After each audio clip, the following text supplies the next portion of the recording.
kita sudah mempersiapkan diri dengan mendirikan lebih dari 2.000 pos pelayanan, ada 15.000 orang yang kita siapkan di semua titik-titik yang kritis, jadi di jalan tol, di stasiun-stasiun kereta api, juga di bandara-bandara udara. Teman-teman yang mau mudik atau keluar kota, terutama kalau pakai angkutan umum yang memang padat, menggunakan masker nggak ada salahnya, apalagi kalau kitanya juga sedang merasa nggak enak badan atau kondisi yang kurang fit, juga melihat tetangga-tetangga kita juga ada yang batuk-batuk, itu lebih baik kita pasang pakai masker.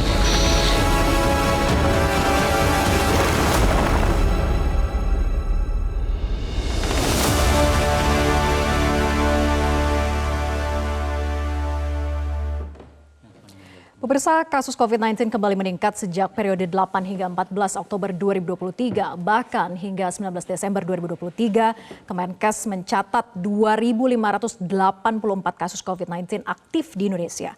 Kemenkes juga memprediksi adanya potensi lonjakan kasus COVID-19 saat mobilisasi masyarakat pada libur Natal dan Tahun Baru atau Nataru. Lantas bagaimana langkah antisipasi pemerintah untuk mencegah peningkatan COVID-19? Untuk membahasnya sudah bergabung bersama kami di studio Dr. Siti Nadia Tarmizi, Kepala Biro Komunikasi dan Pelayanan Publik Kemenkes RI, dan Dr. Muhammad Adib Humaydi, Ketua Umum Pengurus Besar Ikatan Dokter Indonesia. Selamat malam Bu Nadia dan juga Pak Adib. Malam Mbak Fira. Malam Mbak Dea, salam sehat. Salam sehat. Oke, terima kasih sudah hadir di studio Metro TV. Saya ingin ke Bu Nadia dulu. Bu Nadia, protokol kesehatan tentunya sebagai kunci kontrol pencegahan COVID-19 begitu ya. Tapi dengan melakukan kontrol kesehatan yang tidak setengah-setengah, apakah dimungkinkan untuk kondisi saat ini, Bu Nadia? Ya, jadi pertama kita harus meyakini dulu ya Mbak Tiara, pada saat kita mencabut situasi pandemi COVID-19 itu kita yakin bahwa sistem kesehatan kita itu sudah siap menghadapi dan menjadikan COVID ini sebagai suatu penyakit endemi, sama seperti penyakit-penyakit lainnya seperti demam berdarah ataupun penyakit tipes dan sebagainya. Nah, kenapa kemudian pemerintah menyampaikan informasi bahwa di akhir-akhir mungkin beberapa minggu terakhir ini kita selalu sampaikan adanya peningkatan kasus ya, karena kita juga melihat bahwa di berbagai belahan dunia memang terjadi peningkatan kasus karena ada subvarian ini. Oleh karena itu sudah menjadi tugas pemerintah lah mengingatkan kembali kepada masyarakat bahwa sudah waktunya untuk lebih memperkuat lagi untuk menjaga kesehatan dirinya.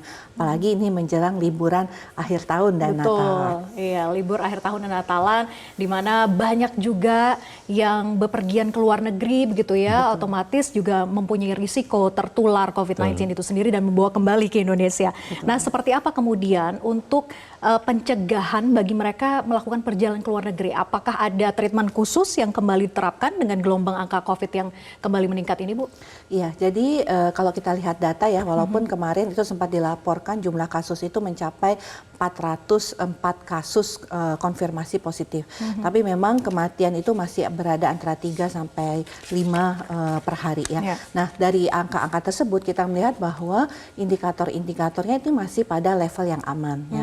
Tapi memang kalau kita bisa lihat ya, mungkin sekarang kalau kita dengar banyak teman-teman kita ya yang kemudian positif COVID gitu ya. Tapi ini tentunya tidak perlu panik, hanya saja tadi betul sekali bagaimana kita menjaga kesehatan kita, karena kemudian yang kita inginkan adalah pertama misalnya memastikan masyarakat itu melakukan protokol kesehatan dengan memakai masker, terutama pada kelompok yang rentan ataupun kelompok-kelompok yang punya komorbid, dan kalau ada gejala-gejala flu segera tes, kemudian lakukan isolasi dan pakai masker terus juga walaupun di rumah.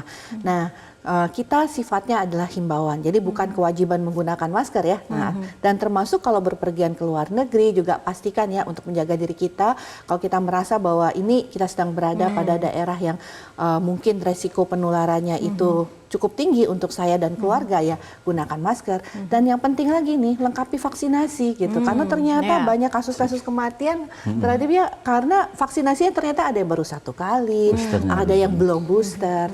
Jadi minimal sudah booster 2 kali begitu ya, Bu? Betul, bahkan sekarang kan kita bisa tambahkan 1 kali lagi. Bisa tambahkan 1 kali lagi. Kalau lebih dari 6 bulan. Oke, lebih dari 6 bulan. Dan itu sudah tersedia di mana saja, Bu Nadia? Ya, saat ini tentunya puskesmas ya. Kalau dulu mungkin di mall, di mana-mana ada ya. Tapi saat ini memang pertama untuk vaksinasi ini adanya di puskesmas. Selain itu di kantor-kantor kesehatan pelabuhan, beberapa bandara ya seperti Soekarno-Hatta, di terminal internasional maupun domestik itu ada pojok untuk bisa mendapatkan vaksinasi COVID-19. Oke, bahkan disediakan di tempat umum gitu ya, termasuk juga di bandara. Nah, saya ingin ke Dr. Adib kalau begitu. Pak Adib, kasus COVID ini mengalami lonjakan 3 kali lipat pada November 2023 dibandingkan dengan bulan sebelumnya, dan untuk kasus aktif saat ini ada sekitar 2.000-an lebih kasus begitu ya.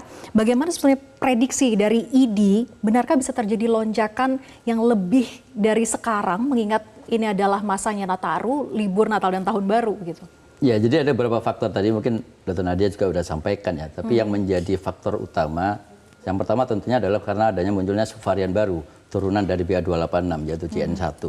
Karena memang berdasarkan pengamatan dari teman-teman di peneliti riset di mikrobiologi, mereka juga menyebutkan JN1 ini mempunyai spesifikasi yang mempunyai ikatan yang lebih kuat di dalam reseptor ACE2-nya. ACE2-nya itu dia lebih kuat reseptornya itu, sehingga mereka tentunya akan memberikan satu dampak yang bukan tidak mungkin nanti virulensinya pun juga akan lebih tinggi daripada varian-varian yang lain, dan juga akan bisa memberikan satu dampak bukan tidak mungkin angka mortalitas yang juga potensinya lebih tinggi dibandingkan varian Omikron yang lain gitu. Nah, ini adalah sebagai sebuah hal yang harus kita waspadai gitu, sebagai bagian bahwa kemungkinan prediksi itu meningkat ditambah lagi dengan angka booster yang masih turun, sehingga kekebalan komunitas yang sebenarnya kita harapkan saat ini dengan fase yang 6 bulan tidak mendapatkan vaksin booster, maka kekebalan itu pun, antibodi itu pun akan turun, sehingga ini menjadi satu faktor juga yang perlu menjadi perhatian. Ditambah lagi juga dengan tentunya adalah prokes, ya, protokol kesehatan. Kita udah jarang orang memakai masker juga, sudah berkerumun dengan jumlah besar, apalagi di fase-fase yang saat ini. Gitu. Jadi ini belum menjadi sebuah perhatian, sehingga kita belum selesai. Kita tetap perlu waspada. Lonjakan kasus kami masih memprediksi akan bisa terjadi kalau masyarakat tidak memperhatikan ini sebagai satu kewaspadaan yang perlu dilakukan dalam satu upaya proteksi bagi kita. Karena kalau yang namanya virus itu makhluk hidup yang dia akan berevolusi, kemudian bermutasi dengan spike proteinnya dia yang lebih mutasinya lebih tinggi daripada sebelumnya. Nah, ini yang harus kita waspadai. Kita pun harus tetap bahwa adaptasi yang kita lakukan selama ini dan kita berhasil keluar dari pandemi, itu adalah kuncinya ada di masyarakat. Oke, tapi kan nampaknya masyarakat sekarang menangkap bahwa COVID-19 itu adalah hal yang biasa. Merasa sudah punya imunitas tersendiri begitu ya, karena pernah COVID, kemudian juga sudah pernah vaksin ya, bukan booster begitu. Nah, bagaimana kemudian mengembalikan pemahaman ini kepada masyarakat? Cukupkah sebetulnya upaya untuk sosialisasi ataupun juga pengedukasian dari pemerintah saat ini? Menjaga kesehatan, menjaga tubuh tetap fit. Itu menjadi kunci utama sekarang. Terus kemudian menjaga juga dari kelompok yang rentan. Kelompok yang punya faktor komorbid, lansia, kemudian mungkin balita, ini menjadi satu kelompok-kelompok yang perlu kita lindungi. Siapa yang bisa melindungi mereka? Ya kita yang ada di dalam satu komunitas bersama mereka gitu. Sehingga ini yang perlu menjadi sebuah perhatian gitu loh. Oke, itu yang perlu menjadi perhatian gitu ya. Tapi saya juga nanti akan tanyakan ke Bu Nadia sebetulnya seperti apa upaya dari pemerintah kita untuk bisa memberikan edukasi terhadap masyarakat bahwa jangan dianggap remeh COVID-19 dengan lonjakan kasus yang saat ini. Tapi dijawab nanti usai jeda, tetap bersama kami di Prime Time News. Kembali kita lanjutkan perbincangan. Bu Nadia, tadi kalau disampaikan oleh Dr. Adib bahwa memang ada catatan begitu ya, bagaimana masyarakat itu bisa kembali memahami bahwa kondisi COVID saat ini memang terjadi lonjakan sehingga harus diwaspadai, bukan lagi menganggap biasa-biasa saja. Nah, bagaimana edukasi yang dilakukan saat ini oleh pemerintah kepada masyarakat? Ya, yang pasti adalah kita terus menginformasikan ya situasi COVID-19. Mungkin kalau beberapa minggu lalu kita tidak pernah membuat suatu pernyataan, bahkan Pak Menteri kemarin melakukan jumpa pers mengenai situasi COVID-19, dan juga setiap hari kita kembali sampaikan data-data terkait COVID-19 untuk mengingatkan masyarakat. Ya, sambil tentunya kami bekerja sama dengan komunitas, juga dengan para teman-teman media ya untuk menyampaikan situasi sesungguhnya. Tetapi kembali lagi ini adalah edukasi, termasuk juga dengan organisasi profesi ya, juga untuk mengingatkan juga, karena kan selain kita mengedukasi masyarakat, kami kan juga menyiapkan fasilitas pelayanan kesehatan ya, Dr. Ade, walaupun tidak banyak yang perlu dirawat, tetapi kan tentunya banyak yang melakukan tes, ketersediaan logistik obat, termasuk ketersediaan vaksin itu harus dipastikan. Dan terutama juga menyiapkan kembali rumah sakit yang tadinya kita tahu semuanya untuk COVID. Kalau sekarang kan sudah sebagian untuk mengobatin pasien-pasien yang lain. Nah, tapi tetap sekarang dengan kondisi adanya peningkatan kasus, rumah sakit harus siap siaga juga untuk menyiapkan untuk pasien-pasien COVID ya tentunya. Jadi dari sisi masyarakat kita edukasi, dari sisi kesiapan Fasiankes dan tenaga kesehatan juga kita ingatkan. Karena kan tenaga kesehatan frontliner nih ya, Dr. Adip ya, untuk ketemu duluan nih sama pasien COVID. Tapi sebetulnya tolak ukurnya apa sih dari sisi pemerintah sendiri, begitu khususnya Kemenkes, untuk bisa memastikan posisi kita tuh berada di mana? Seberapa parah kondisinya saat ini? Apakah melihat dari angka kasus aktifnya atau dari faktor apanya? Ya, kita masih menggunakan indikator WHO ya, Mbak Dira. Jadi pertama memang jumlah kasus aktif ya. Nah, kalau kita lihat indikator WHO itu kan jumlah kasus aktif kurang dari 20 per 1000 penduduk. Artinya kalau per hari itu mencapai 3.000 sampai 5.000 kasus, nah itu sudah alarm buat kita.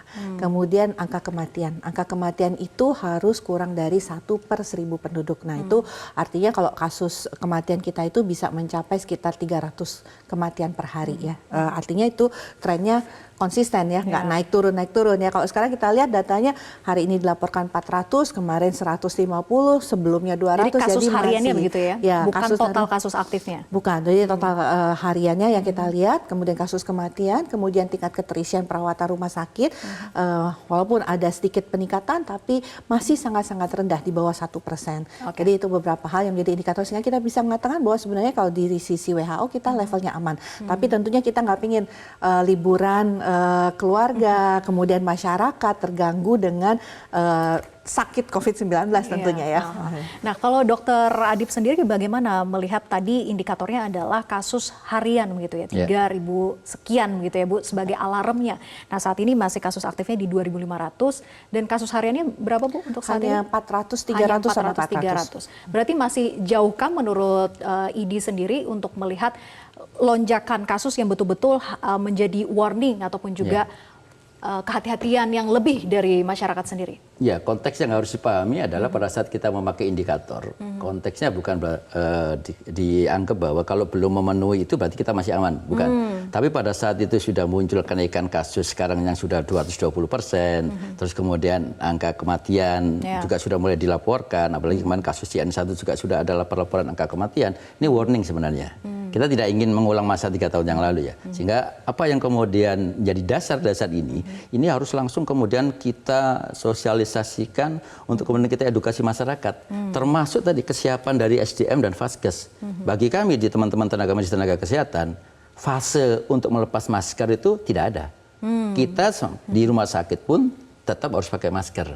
Dan semua pasien, bahkan ini kebijakan di semua sebagian besar rumah sakit, pasien pun harus tetap pakai masker selama dia di dalam fasilitas kesehatan. Ini yang saya kira perlu menjadi sebuah perhatian, sehingga bagi kami ya artinya ya fase melepas masker itu sebenarnya ya kalau untuk di fasilitas kesehatan harus tetap belum ada. Kita tetap memakai masker itulah. Budaya bermasker sebetulnya baik untuk masyarakat siapapun begitu ya. Betul. Ya. Baik. Nah, saya kembali ke Bu Nadia. Bu Nadia tadi katakan bahwa memang saat ini pemerintah sudah menyiapkan vaksinasi di berbagai tempat, khususnya juga puskesmas begitu ya. Tapi berapa ketersediaan saat ini, Bu?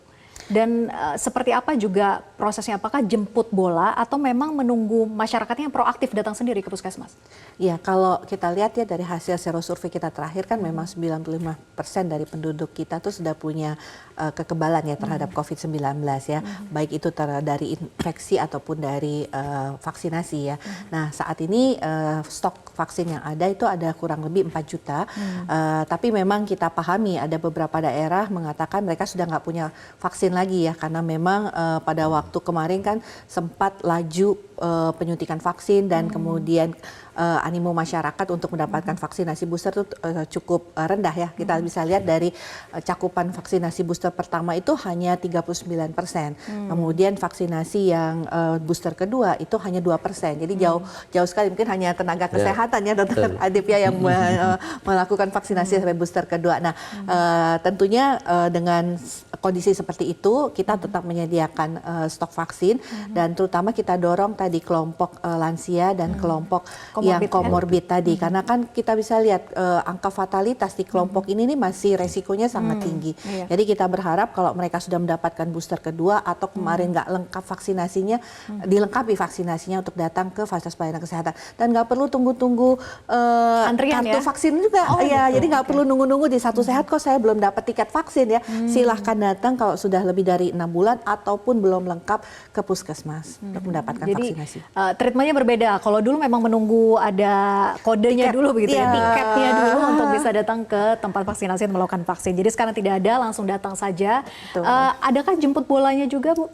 Ya, saat ini kita tidak ada kegiatan tersebut, hanya mendorong masyarakat untuk lebih aktif menjaga kesehatannya, sadar bahwa perlindungan dari vaksinasi itu sudah memberikan bukti ya bahwa kita bisa keluar dari pandemi COVID-19 dan sudah aktivitas seperti biasa lagi. Nah, oleh karena itu ya kembali kita menghimbau masyarakat, mengajak masyarakat untuk melengkapi vaksinasinya. Oke, untuk segera lengkapi vaksinasi, datang saja ke puskesmas terdekat begitu ya, khususnya lansia ataupun juga komorbid. Nah, saya ke Dr. Adib. Dr. Adib, sebetulnya bagaimana untuk bisa membedakan begitu? Sekarang kan di musim penghujan ini agak rancu gitu ya untuk membedakan mana sih sebetulnya flu yang ini COVID atau flu biasa gitu.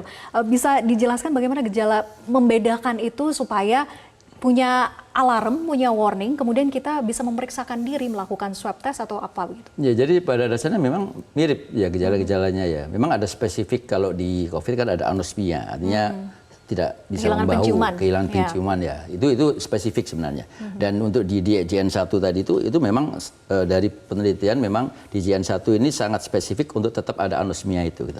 Tapi terlepas dari itu pada saat kemudian kita bicara ini gejala-gejala influenza yang ada, dengan saat ini kita belum bisa mengatakan bahwa tidak ada COVID, maka sebaiknya masyarakat pun langsung kemudian berobat ke fasilitas kesehatan.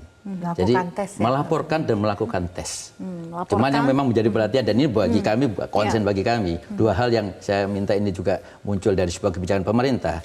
Melakukan tesnya, kalau bisa difasilitasi, vaksinnya juga masih ada fasilitasi gratis dari pemerintah. Itu yang menjadi penting. Itu yang menjadi penting catatannya. Nanti saya tanyakan lagi Bu Nadia soal itu ya, tapi usai jeda dijawabnya Bu Nadia. Tetap bersama kami di Prime Time News. Kita lanjutkan perbincangan Bu Nadia, tadi menarik disampaikan oleh Dr. Adib begitu ya, bagaimana sebetulnya fasilitas untuk vaksinasinya sendiri, kemudian juga testing, apakah memang diberikan secara gratis kepada masyarakat atau bagaimana? Ya, sebenarnya kebijakannya sudah berbeda ya di saat kita pandemi itu ya, di mana semua dimanapun mengakses layanan terkait COVID itu gratis ya, ditanggung pemerintah. Nah, tapi saat ini tentunya kita sudah berbagi ya. Kalau kemudian masyarakat datang ke puskesmas itu masih memungkinkan untuk gratis pemeriksaan antigen. Ke rumah sakit pemerintah kalau memang ada kecurigaan, nah ini tergantung pembiayaannya ya. Kalau dia termasuk dalam pembiayaan BPJS, artinya dia adalah anggota BPJS ya, baik PBI ataupun non PBI, ini akan masuk di dalam paket yang sudah disediakan oleh BPJS. Tapi ada beberapa asuransi swasta juga melakukan hal yang sama.